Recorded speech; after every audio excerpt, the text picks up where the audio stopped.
김현정의 뉴스쇼 CBS 라디오와 함께하고 계십니다. 저는 퇴근길 시사자키 정관용입니다. 예, 새해가 밝았습니다. 잘 살아야죠, 우리. 산적한 문제들을 풀고 더 좋은 사회가 돼야죠. 그러려면 결국 정치부터 잘해야 합니다. 정치가 바로 사야 경제도 살고 사회도 살고 그런 거 아니겠습니까? 지난해 정치판 들여다보면서 여러분 몇 점이나 주시겠습니까? 올해는 좀 박수 받는 정치가 될 수 있을까요? 그래서 오늘은요, 고정 코너 뉴스닥 대신에 신년 특집 정치 토크를 준비해봤습니다. 국회에서 단독 교섭단체를 꾸리고 있는 정당을 기준으로 해서 저는 오늘 세 분을 모셔봤습니다. 민주당 우원식 의원, 한국당 김영우 의원, 바른미래당 정병국 의원, 어서 오십시오. 네, 새해 복 많이 받으세요. 일단 단체로 새해 복 많이 받으세요 인사 한번 하셨고, 자 따로따로 인사하실 기회를 좀 드릴게요. 먼저 민주당 우원식 의원 어서 오십시오. 복 많이 받으세요. 네, 희망찬 새해가 밝았습니다. 예. 올해는 황금돼지해라고 하는데요. 황금돼지해는 태어난 아이가 참 재물이 많고 그리고 다복하게 산다고 그러거든요. 그래요. 그런 해이니만큼 우리 청취자 여러분들의 가정마다 소원하시는 일들 다 넉넉하게 이루시고 건강과 행복이 가득하길 기원합니다. 또 아울러서 우리 대한민국이 이웃과 동료 그리고 우리 국민들이 서로 우애를 나누고 정말 서로 보살피는 따뜻한 공동체가 됐으면 좋겠다. 그리고 평화와 민생 그리고 협력과 상생의 가치가 더욱 빛나는 대한민국으로 만들어가기 위해서 여당의 국회의원으로서 최선을 다하겠다 하는 말씀도 함께 드립니다. 좋은 얘기는 다 하셨어요 지금. 그런가요? 자유한국당 김영우 의원님 새해 인사해 주시죠. 예, 정치의 목적은 아무래도 나라를 안전하게 지키는 거겠죠. 그리고 이제 또 국민들의 살림살이를 좀 편안하게 만드는 일 아니겠습니까? 예. 뭐니 해도 경제가 중요할 겁니다. 그래서 우리 야당도 열심히 하겠습니다. 하지만은 결국 정부와 여당의 그 힘이 세죠, 그죠? 칼자루를 쥐고 있습니다, 사실. 그래서 문재인 정부 또 여당도 열심히 해주길 바랍니다. 그리고 아무튼 국민들을 위해서 우리가 좀 더 큰 정치를 해야 되겠다라는 생각을 가지고 있습니다. 지금 잘해주십시오 하면서 얼굴 한번 보셨어요, 원식 의원. 네. 똑똑히 봤습니다. 굉장히 부담스럽게 지금 바로 옆에서 쳐다보셨어요. 자, 바른미래당으로 가겠습니다. 정병국 의원. 예, 저는 올 한 해 정말 서로를 인정하는 상대를 인정하는 올 해가 됐으면 좋겠다는 생각이에요. 여당은 야당을 인정을 하고 또 야당은 여당을 인정을 하고 또 그렇게 해서 대화하면서 협치를 통해서 그 취업 안 되는 청년들 취업되게 해주고 또 소상공인들 장사 잘 되게 해주고 또 기업에는 길을 불어줘서 이 기업인들이 투자하고 싶은 이런 나라가 되어서 국민들이 행복한 한 해가 되었으면 좋겠는데요. 지금 우리 정치 구조를 보면 지난 연말에 있었던 마지막 그 상임위를 운영위를 통해서 봐도 결국은 대통령께서 한 말씀 하셔야 열리더라고요. 여당은 그래야 움직여요. 그것을 보면서 우리 문재인 대통령께서 이제 더 이상 더 민주당의 대통령이 아니라 또 친문의 대통령이 아니라 진정한 대한민국의 우리 대통령이 되셨으면 좋겠다 하는 생각이 듭니다. 그래서 고루고루 우리 대통령의 덕을 봤으면 좋겠다 하는 생각을 갖습니다. 저를 쳐다보지 마시고 우원식 의원을 좀 보면서 제가 답변을 좀 하고 가셔야겠네요. 제가 이제 첫 마디 하라고 그래서 덕담을 얘기했는데 두 분께서는 바로 야당의 역할에 충실하시네요. 하여튼 저희는 그렇습니다. 올해가 이제 3.1운동 있고 100년이고 또 임시정부 수립된 100년이잖아요. 그렇기 때문에 우리 앞으로의 100년을 잘 만들어가야 된다 이렇게 생각하는 그런 각오를 서로 다지는 한 해가 돼야 된다 이렇게 생각합니다. 커다랗게 두 가지 과제가 있죠. 자, 민주당, 여당이 생각하는 새해 여러 과제 중에 중요한 과제 두 가지입니까? 뭡니까? 커다랗게 두 가지죠. 하나는 한반도 평화를 잘 만들어가는 일이고요. 또 하나는 우리 서민들의 경제를 잘 살려나가는 일이라고 봅니다. 특히 한반도 평화는 이제 그 지난해 3번의 남북 정상회담이 있었고 북미 간의 정상회담도 있으면서 비핵화, 평화, 번영 이런 쪽에서 한반도에 큰 대전환이 이루어진 시기거든요. 그렇죠. 그렇기 때문에 올해는 이 평화의 씨앗이 열매를 맺을 수 있도록 여야가 정말 협력하고 또 함께 힘을 모아야 되는 이게 앞으로 100년을 설계하는 일이기 때문에 특히 그렇다 이렇게 말씀드리고. 잠시만요, 의원님 죄송합니다. 지금 두 번째 과제 가기 전에 속보가 하나 들어왔습니다. 네. 미국 트럼프 대통령이 김정은 위원장과의 만남을 고대한다. 이게 지금 트위터를 통해서 나온 건가요? 밖에서 확인을 좀 해주시고. 그 내용도 아직 안 나왔습니까? 아직 어디가 출처인지 모르겠습니다만 트럼프 대통령이 김정은 위원장과의 만남을 고대한다라는 메시지를 내놓았다라는 속보가 저희가 일부에서 얘기하면서 신년사에 대해서 아직 트위터가 안 나온 게 이상하다.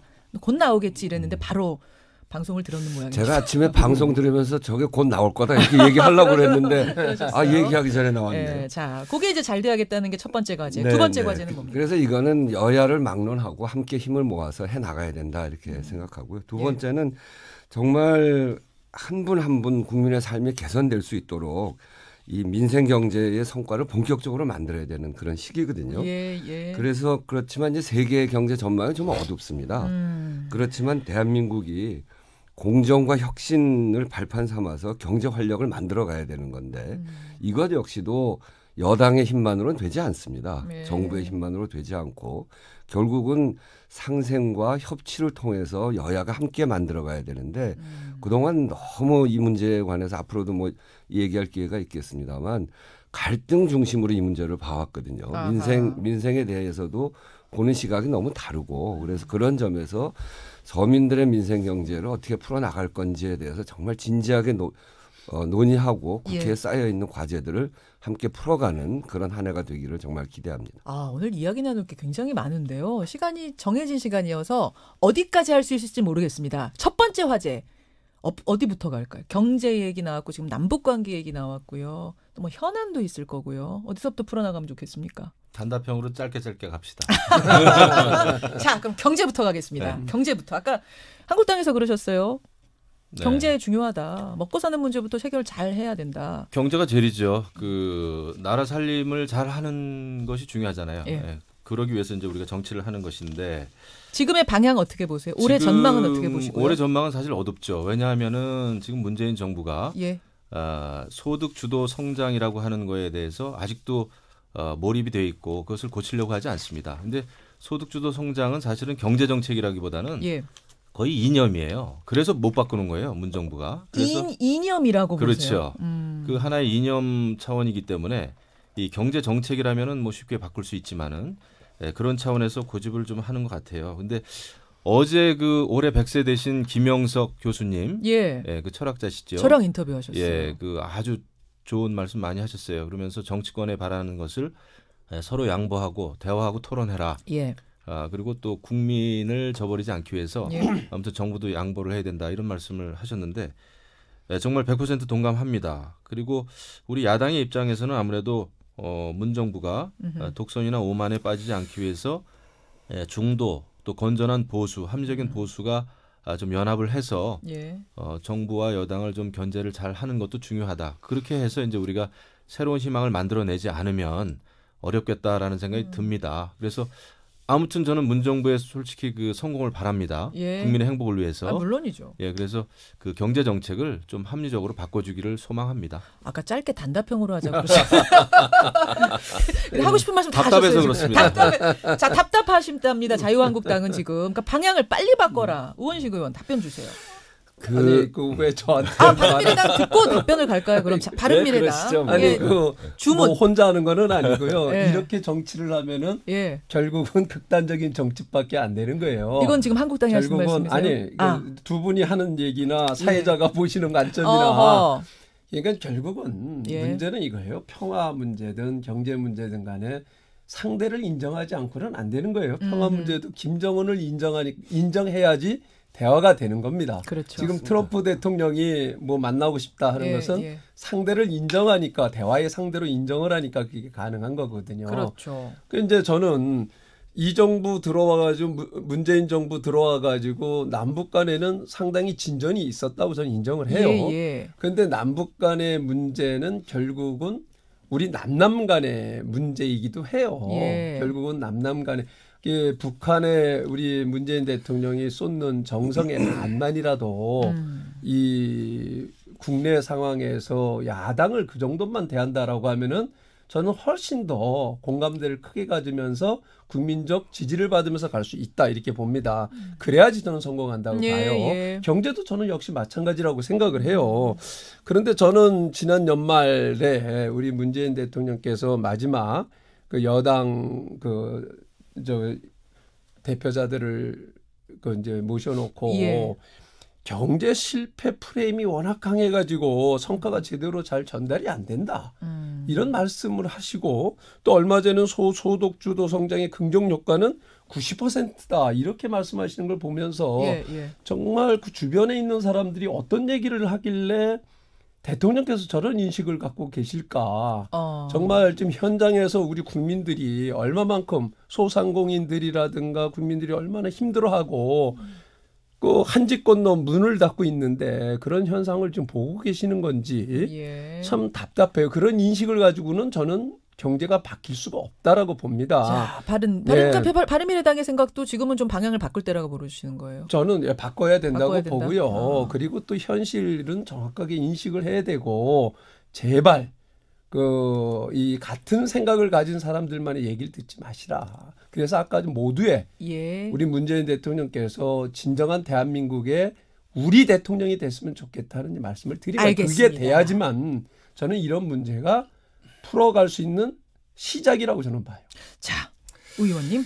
그 경제 정책에 대해서 지금 바꿔야 된다 이렇게 이야기하시는데 조금만 생각해 보시면요. 1년 반 전까지 어떤 일이 있었냐면 과거 정부가 비즈니스 프렌들리를 이야기하고 낙수 효과를 이야기하면서 어떤 결과가 우리한테 주어졌냐면 저성장, 저출산, 저소득 이런 것들이 사회 전체를 지배했거든요. 국민들이 먹고 살기도 어렵고 지금 뭐 최저임금 소득주도 성장 때문에 자영업이 온전히 어려웠다고 이야기를 합니다만 조금만 생각해 보면 저희 동네 아파트 상가 지하를 가보면요. 잘 되던 상가가 지난 10년 다 문을 닫았어요. 텅텅 비었거든요. 이미 10년 동안 문 닫았다? 그러면 그러니까 그게 대기업 중심으로 너무 꾸리다 보니까 그래서 이제는 내수를 살리기 위해서 소득주도 성장을 이야기한 거죠. 이런 3조 구조 속에서 3대 경제 정책을 핀 것이 바로 소득주도 성장, 공정경제, 혁신성장입니다. 이것의 기본적인 프레임은 이제 과거에 잘못된 것을 고쳐가기 위한 경제의 전환 정책으로 만들어진 것이고 경제라는 게 하루아침에 전환되는 게 아니잖아요. 이 전환의 계곡에 지금 어려움에 있는 거죠. 이런 소득주도 성장을 하면서 그 어려움은 어디에서 있었냐면 중소기업과 자영업의 그 지불 여력을 다 만들어주지 못한 데에서 발생했는데 그 지불 여력을 제대로 만들지 못한 거는 소위 경제민주화에 관련된 법안들이 국회에서 통과가 돼야 되는데 그게 제대로 안 됐어요. 야당들이 뒷받침을 안 해줬기 때문이다. 이제 그런 점도 있고 그래서 이제 정부가 아주 요번 속도를 내서 하고 있는 거죠. 카드 수수료를 대폭 인하하고 상가임대차 보호법을 개정하고 중소기업 중소상인 적합업종 제도를 만들어서 이제 시행하고 그리고 지역사랑 상품권을 통해서 골목 상권에서 쓸 수 있는 그런 상품권을 대폭 2조까지 늘려서 이제 대폭 시행해 가고 있거든요. 저는 이렇게 경제가 전환하는 속에서 과거의 문제들을 극복하고 전환하는 과정에서 발생하는 문제는 여야가 힘을 합쳐서 이것 역시 같이 극복해 가야 된다고 생각해요. 지금 최저임금 문제를 제기하면서 과거로 돌아가자.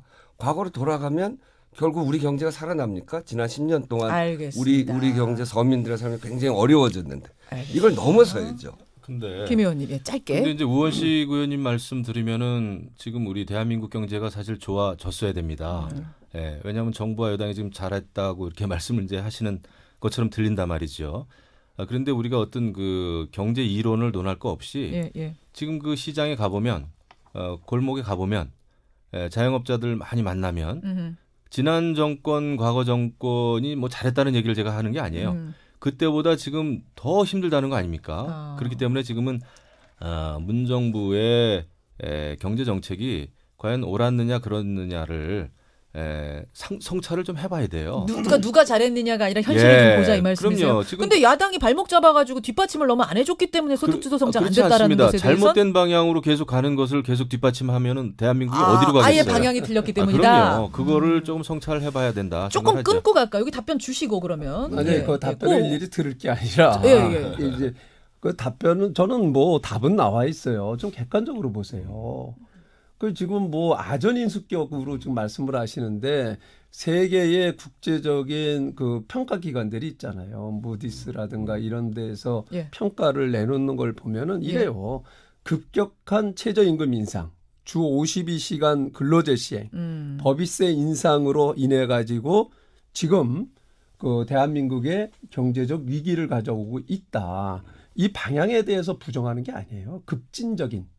너무 속도? 급하게 진행을 하기 때문에 단계적으로 지금 뭐 여당이든 야당이든 지난 대선 주자들이 최저임금 다 인상하자고 했어요. 그러나 어떻게 인상하느냐의 문제인 거죠. 그것을 우리가 받아들일 수 있는 정도로 단계적으로 하자는 거였던 건데 너무 급격하게 하게 되니까 오히려 최저임금 받는 사람들을 위해서는 그 사람이 일자리를 깡통을 뺏는다는 거예요.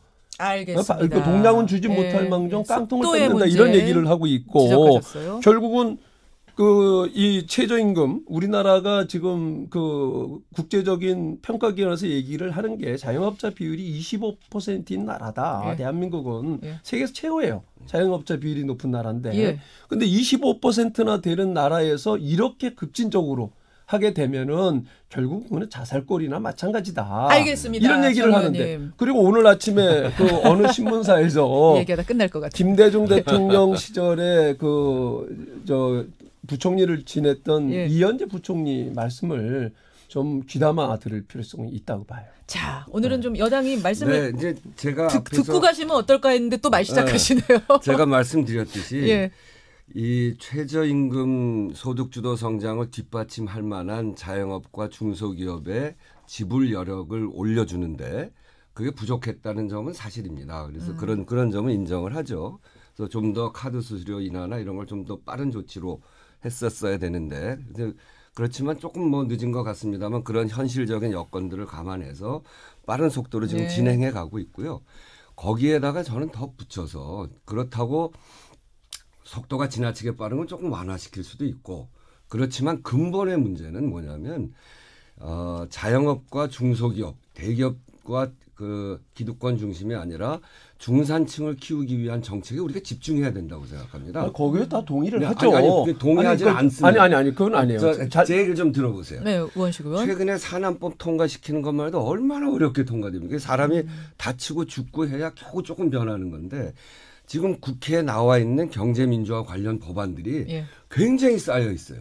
이게 논의도 안 됩니다. 제가 야당인 시절에 을지로위원회 하면서 그리고 지난 1년 동안 원내대표 하면서 그런 법들을 계속 요구할 때마다 야당에서 뭐라고 그랬냐면 무슨 뭐 합의하는데 구질구질하게 이런 조건 붙이냐 이렇게 경제민주화 법들에 대해서 그렇게 평가를 했어요. 정말 저는 정말 그런 점에서 방향이 맞다면 그래서 속도가 너무 빠르다 그러면 우리 정부 여당에서 속도를 좀 조절하는 걸 할 테니 야당에서도 이것을 뒷받침하는 과거로 돌아가서는 안 되는 거 아닙니까? 뒷받침하려면 경제민주화와 관련된 여러 가지 법안들을 국회에서 통과시키는데 같이 하시자 이겁니다. 제가 볼 때는 산안법이란 문제도 그것을 의원? 지금 우리가 급격히 변화하려고 하게 되면은 근본적으로 기업하기 어려운 환경이 될 수도 있으니까 조정할 부분은 조정하자고 했는데 그 여당의 입장만 주장을 했던 것 아니겠어요? 결국은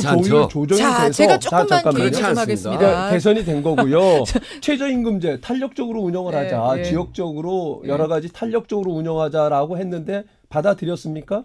주유 수당 문제도 막판까지 대통령까지도 그걸 인정을 했다가 뒤집었잖아요. 또 이런 부분들이 현장에 있는 소상공인들이라든가 이런 국민들은 이런 부분에 대해서 절망을 하는 거예요. 자, 어디에서 그런 얘기를 할 수가 있어요? 제가 진행자로 잠깐 끼어들어야 될 것 같습니다. 오늘 그렇게 얘기하는 거 잘 이해가 안 가요. 굉장히 뜨겁게 처음부터 지금 달아오르는데요. 주제가 굉장히 많이 준비가 되어 있는데 이제 2대1로 하니까 이게 요즘 국회가 이래요. 국회에서 초석을 해보면 늘 2대1로 해요. 그러니까 저 여당에 늘 이렇게 논의해 보면 논의 총량에 있어서 좀 불리하죠. 제가 계속 듣고 있는데요, 뭐 김영우 양쪽에서 얘기하니까 너무 귀가 따가운데 사실은 방향이 잘못됐어요. 왜냐하면 제가 잠깐만요. 죄송합니다. 저희가 49분까지밖에 주어진 시간이 없습니다. 더 뒤방송까지 갈 수가 없어서 일단 여기까지만 들어도 아마 청취자들이 나름 판단을 하실 것 같아요. 세 당의 의견, 주장들 말씀을 하셨고 하나 좀 넘어가 봤으면 좋겠는 게 정치 이벤트로서 뭐 선거는 올해 없습니다만 커다란 게 선거제도 개혁 문제가 있지 않습니까? 요 얘기를 좀 이제 세 분의 정치인 나오셨을 때 한번 해보고 싶어요. 이게 적어도 전반기에는 좀 마무리가 돼야 되는데 한국당 입장은 뭡니까? 지금 선거 제도에서 이제 지금 가장 그 핵심 이슈는 연동형 비례자라는 거 아니겠습니까? 그렇죠. 근데 이거에 대해서 큰 오해가 있어요. 연동형 비례자라는 것이 이제 정당 득표율에 따라서 그렇죠. 의원 수가 이제 배분이 되는데 이거의 문제는 그겁니다. 지금 그 소수 야당하고 또 여당하고 정치적인 사활을 걸고 다른 입장을 지금 보여주고 있는 거 아니겠습니까?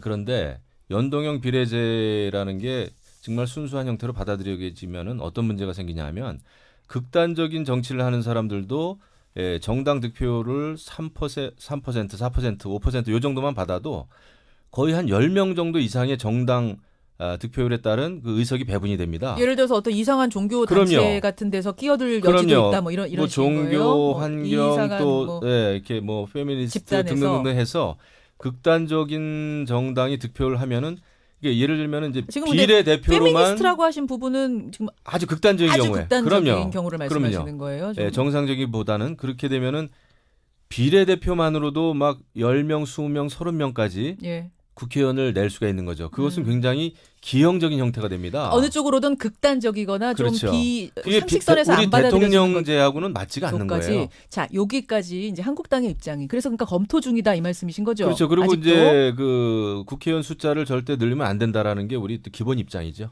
늘리지 않고 근데 이게 비례대표 그렇게 되면은 이제 지역구 의원 수를 엄청나게 줄여야 되니까 그러니까 어렵다는 거예요. 바른미래당이 이 부분에 대해서는 하실 말씀 많을 것 같아요. 선거제도 저는 기본적으로 이 지금 현재 선거구제 개편이라고 하는 문제가 우리 이제 정치사를 되돌아보면은 정치권의 논의를 해가지고 정상적으로 된 적이 있느냐 하는 문제를 제기를 하고 싶어요. 항상 어려웠죠.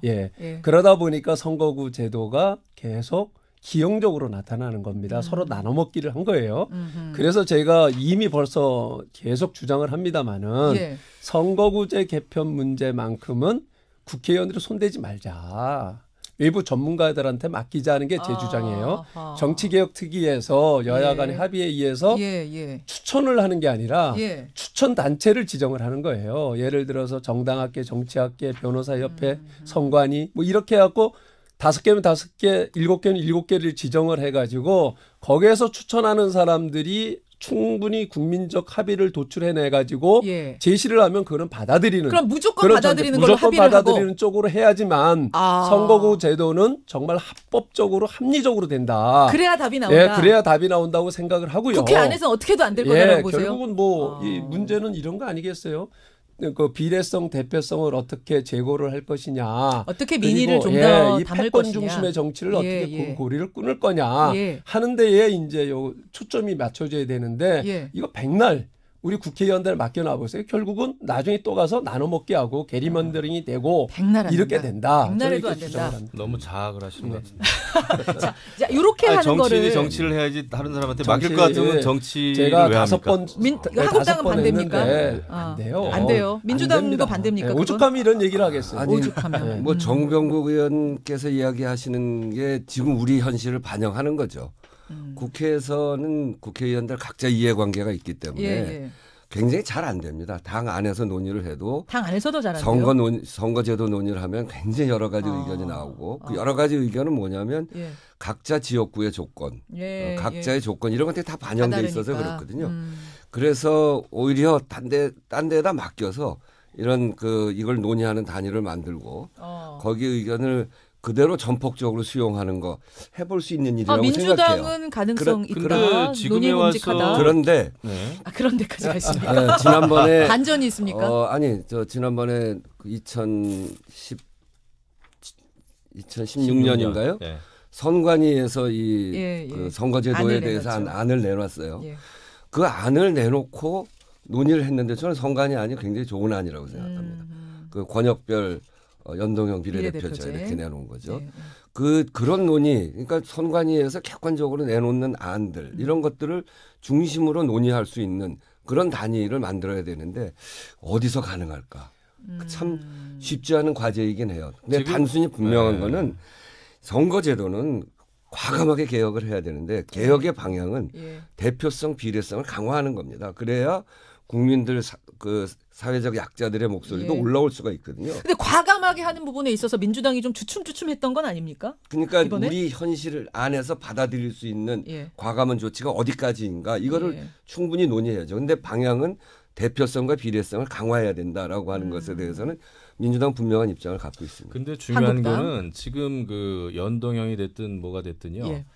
지금 정치권이 이걸 가지고 1년 내내 싸울 여력이 없어요. 제가 볼 때는 중요한 건 경제입니다. 국민들은 선거제도 변화에 대해서 변형에 대해서 우리는 개혁이라고 이야기할지 모르지만 국민들은 사실 관심이 많지는 않아요. 정치권보다 이것은 정당의 논리예요. 소수 야당이 됐든 거대 여당이 됐든 정치권의 밥그릇 싸움인데 이거 가지고 아니 지금의 선거제도 자체가 오랜 역사를 통해서 여태까지 만들어진 겁니다. 지역구에 문제가 조금 있어서 비례대표를 좀 가미했고 이것은 하나의 역사의 산물인데 이것을 갑자기 바꿔야 된다고 목소리 높이는 거에 대해서 국민들은 좀 짜증낼 거예요. 근데 또 이렇게 하다 보니까 계속 거대 양당제 외에는 우리가 다른 정치적인 실험을 할 수 없고 지금 거대 양당제가 상당히 소수 야당이 가미된 정치체제로 지금 많이 온 겁니다. 지금도 사실 정의당 같은 경우에는 지역구 의원이 한 분인가요? 지금 지역구가 몇 분 계시죠? 그리고 상당히 비례대표들만으로 이제 많이 이루어져 있단 말이죠. 이런데 이제 이게 더 강화가 된다면 이제 뭐 전교조나 또 민주노총이나 이런 데서도 비례대표를 엄청 많이 만들 수는 있겠죠. 그런데 그거 자체가 꼭 올바른 방향이라고 저는 생각지 않습니다. 알겠습니다. 저는 지역구 대표가 많아지는 게 저는 맞다고 봐요. 제가 한마디 할게요. 우원식 의원. 이 선거제도와 경제 문제를 풀어가는 게 별개의 문제가 아닙니다. 이를테면 지금 우리한테 굉장히 주어져 있는 과제 중에 기술 탈취, 일감 몰아치기, 하도급 단가 후려치기 이런 것들은 뭐냐면 중소기업을 대표할 사람들이 들어오지 못하는 거거든요. 지역구로 가보면 지역구에서 한 명 뽑잖아요. 그러면 지역구에 정말 충실하고 힘센 지역구 안에서 사실상 선거 문제에 있어서는 제일 센 사람 한 명 당선되는 거란 말이에요. 그렇죠. 그렇게 되면 사회적 약자이지만 숫자가 많은 사람들이 지역구에서 올라올 방법이 없습니다. 그런 사람들 목소리를 우리 사회, 우리 정치가 그 함께 안에다 넣어서 대표할 수 있어야 되거든요. 그렇게 하기 위해서 국민 전체를 국민의 민심 그대로 반영하기 위해서는 비례성을 강화시켜야 되는 거죠. 지역구만으로는 안 되는 거죠. 정병국 의원님, 바른미래당. 이 부분에 대해서 제가 그랬기 때문에 우리 김영우 의원 말씀하신 대로 국민들에게 필요한 것은 민생 문제예요. 경제를 어떻게 살리냐는 문제인데 결국은 국회에서 국회를 공전시키고 발목 잡는 것이 우리들의 문제를 가지고 발목을 잡는 거예요. 이런 문제를 가지고. 그렇기 때문에 이것은 우리가 해결할 수 없는 문제다. 그러니까 제3자인 다른 기구에 지금 우원식 의원께서 말씀하신 대로 다른 데의 안을 받아서 또 논의를 하자는 게 아니라 다른 전문가들이 논의를 내서 국민적 합의를 봐가지고 제시를 하면 국회는 그냥 받아들이면 되고 우리는 지금 여기에 지금 당장의 우리의 문제인 경제 문제, 민생 문제에 올인하자 집중하자. 하는 것이 저희의 의견입니다. 알겠습니다. 각자 의견들 말씀 지금 하셨는데 지금 제가 듣고 나서의 결론은 어쨌든 올해 힘들겠구나. 아니 이거는 진짜 힘들겠구나 싶은데요. 의원님. 저 이번에 하지 않으면 안 됩니다. 이번에 하지 않으면 안 되는 건 맞잖아요. 그러니까 몇 가지 과제가 있어요. 20대 국회에 주어진 과제가 개헌, 선거제도 변화. 이 두 가지는 20대 국회에 해야죠. 주어져 있는 과제고 이거는 늦추면 늦출수록 우리 경제의 진정한 회생, 국회가 해야 될 제대로 된 역할, 그거를 자꾸 뒤로 미루게 되는 겁니다. 알겠습니다. 여러분은 어떻게 생각하십니까? 의견들 좀 보내주시고요. 한 5분 정도 남았는데 짧게 현안이 하나 지금 있지 않습니까? 운영이 뭐 새해 차수 변경해가면서까지 이 치열했었던 이 운영위에 대한 평가를 좀 잠깐씩 듣고 싶어요. 어떤 분 먼저 하시겠습니까? 한국당 갈까요? 김영우 의원. 네. 5분 정도 남았는데 짧게 현안이 하나 지금 있지 않습니까? 운영이 뭐 새해 차수 변경해가면서까지 이 치열했었던 이 운영위에 대한 평가를 좀 잠깐씩 듣고 싶어요. 어떤 분 먼저 하시겠습니까? 한국당 갈까요? 김영우 의원. 사실 문정부는 이제 헌법재판소의 박근혜 전 대통령에 대한 탄핵 심판과 예. 촛불 정국에 의해서 이제 탄생이 됐잖아요. 그래서 어떤 분들은 이제 촛불 정권이다 그러는데 촛불 정권. 근데 요즘에는 근자에는 오히려 내로남불 정권이다 이런 말을 많이 합니다. 잠시만요. 말씀 중에 죄송합니다. 이 마지막 발언이 될 것 같아요. 네, 여기 네. 오늘 이걸 가지고 여기서 다시 논쟁을 하는 건 좀 옳지 않은 것 같아서 각 당의 의견들을 주시고 예. 국민들께 하는 당부까지 1분씩 짧게 해주시면 되겠습니다. 김 의원님. 그러니까 이제 지금 문 정부는 적폐청산을 외치면서 과거 정부 과거 들춰내기를 이렇게 쭉 했는데 알고 보니 문 정부가 오히려 신적폐를 많이 생산했다는 거 아닙니까? 지금 김태우 감찰 반원 사건 또 신재민 기재부 사무관 사건 이런 걸 보면은 과거보다도 오히려 더한 형태로 청와대가 중심이 돼가지고 민간 사찰을 했다는 거예요. 김태우가 비리가 있는지는 모르겠으나 비리 있는 감찰 반원이 민간 사찰을 했어도 그건 민간 사찰인 것입니다. 그게 중요한 거예요. 그리고 신재민 기재부 사무관도 얼마나 중요한 일들을 지금 폭로하고 있습니까? 이렇게 봤을 때 문정부도 내로남불 정권이라는 말을 듣지 않기 위해서는 사실관계를 확인하기 위해서는 저는 이런 일들은 오히려 국정조사라든지 특검으로 가는 게 맞다고 봐요. 예. 국정조사 특검 이거 입장 나온 겁니까 한국당? 예, 한국당에서는 그런 걸 지금 주장을 하죠. 예, 주장을 합니다. 왜냐하면 민정수석실이 중심이 돼가지고 만약에 민간 사찰을 했다면은 그걸 누가 어느 검찰이 제대로 된 수사를 할 수 있겠습니까? 특검밖에 알겠습니다. 없죠. 그러니까 개인적 일탈이냐 윗선의 지시나 보고가 있었느냐는 결국 특검이나 검찰도 아니고 개인적인 일탈을 했어도 예. 민간 사찰을 했다라고 하면 민간 사찰인 것이에요. 자, 민주당 우현식 의원 답변 듣고 갈까요? 바른미래당 먼저 하시겠습니까? 답변하세요. 예. 이럴 때. 예, 서로 하시라고 또. 블랙리스트다, 사찰이다. 지난 박근혜 정권 마지막에 있었던 용어를 이제 그대로 쓰고 있죠. 그런데 국회 운영위원회하고 대개 언론도 그렇고 대부분 이야기가 한 방이 없다 그러잖아요. 결정적 한 방이 없었다. 결정적 한 방이 없다. 나오거든요. 그 얘기는 뭐냐면 예. 실체가 없는 겁니다. 그렇기 때문에 오랜 시간 동안 따지고 증거 자료를 대고 막 그랬습니다만 그것이 실체가 없는 거기 때문에 제대로 된 증거가 되지도 못하고 제대로 따지지도 못하는 거죠.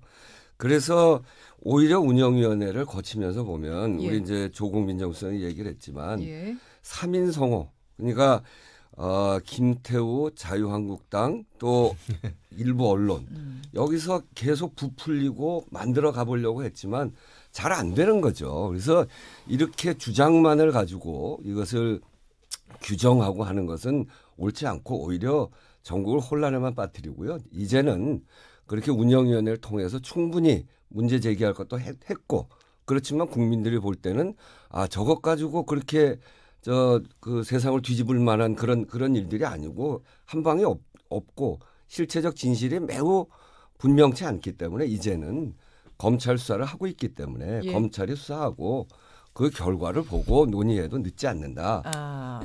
더 이상 자꾸 의혹 부풀리기로 국정을 혼란하게 만들면 안 된다. 지금은 민생에 집중할 때다. 예, 저는 참 안타까워요. 정병국 의원. 예, 왜 이게 정권 바뀔 때마다 반복이 돼야 되는지 이게 이제 정치적 공방으로 가면 안 돼요. 이게 근본적인 문제가 어디에 있는가 잘 보십시오. 특별감찰반이라는 게 왜 필요합니까? 이 고위공직자나 친인척 관리를 하기 위해서 있는데 역대 정부에서 특별감찰반을 운영을 하는 걸 보면은 제가 청와대에도 있어봤고 장관도 해보면서 제 경험을 통해서 보면 그 유혹을 떨쳐버릴 수가 없는 거예요. 정보를 수집하는데 고위공직자 한정돼 갖고 됩니까? 또 친인척 그거 됩니까? 하다가 보면은 그 자체를 가지고 상황에 따라서는 활용을 하는 거예요. 이용을 하는 거예요. 그러다 보면 이게 자꾸 왜곡이 돼요. 특별감찰반 저는 필요가 없다고 봐요. 그래서 근본적인 제도 개혁을 하려고 하지를 않고 지역적인 문제를 가지고 공방을 하는 정치권이 저는 참 부끄러워요. 정말 부끄럽고 저 이렇게 생각을 합니다. 저는 정말 문재인 정부가 성공하길 바라요. 다시 전 정권들의 전철을 밟지 않았으면 좋겠는데 그러기 위해서는요.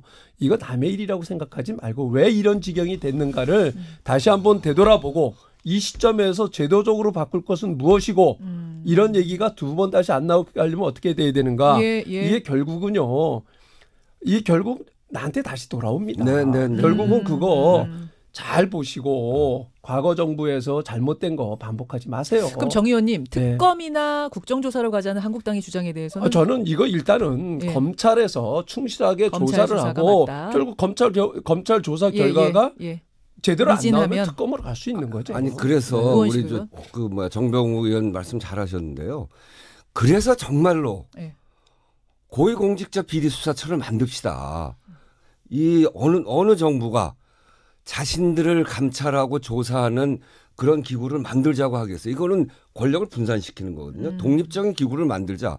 심지어 제가 원내대표 할 때 뭐라고 그랬냐면 고위공직자 비리수사처를 만드는데 정말 그게 걱정이 되면 야당은 국회에서 그 대표를 국회에서 뽑자. 이렇게까지 얘기를 했어요. 그러니까 알겠습니다. 고위공직자 비리수사처를 만들어서 독립적인 기구를 만들고 이렇게 정치적 오해를 자꾸 불러일으키고 마치 우선 특별감찰반부터 해체하세요. 그러니까 새로운 정부가 뭐를 자꾸 감추려고 한다고 의혹을 부풀리고 하지 말고 제도를 바꾸시자고요. 자, 제대로 지금 현재 있는 제대로 제도도 하는데 활용을 못하면서 아니 그러니까 뭐를 자꾸만 계속 만든다고 지금 제대로 하고 있는데 제가 잠깐 개입을 하겠습니다. 의혹을 부풀리니까 문제가 되는 거죠. 요 세 분 조합으로요. 한 번 더 괜찮으세요? 조만간 한 번 더. 아니 오늘 주제가 산적해 있는데 세 분의 말씀을 제가 막 끊을 수도 없어서 일단 오늘 많이 다루지 못했거든요. 시간 제한을 잘 하면은 해볼 용의가 있습니다. 있으십니까? 알겠습니다. 요 조합 이대로 신년 특집 좌담 한 번 더 마련하겠습니다. 오늘 세 분 새해 아침에 감사드리고요. 새해 복 많이 받으시고요. 고맙습니다. 네, 새해 복 많이 감사합니다. 받으세요. 감사합니다.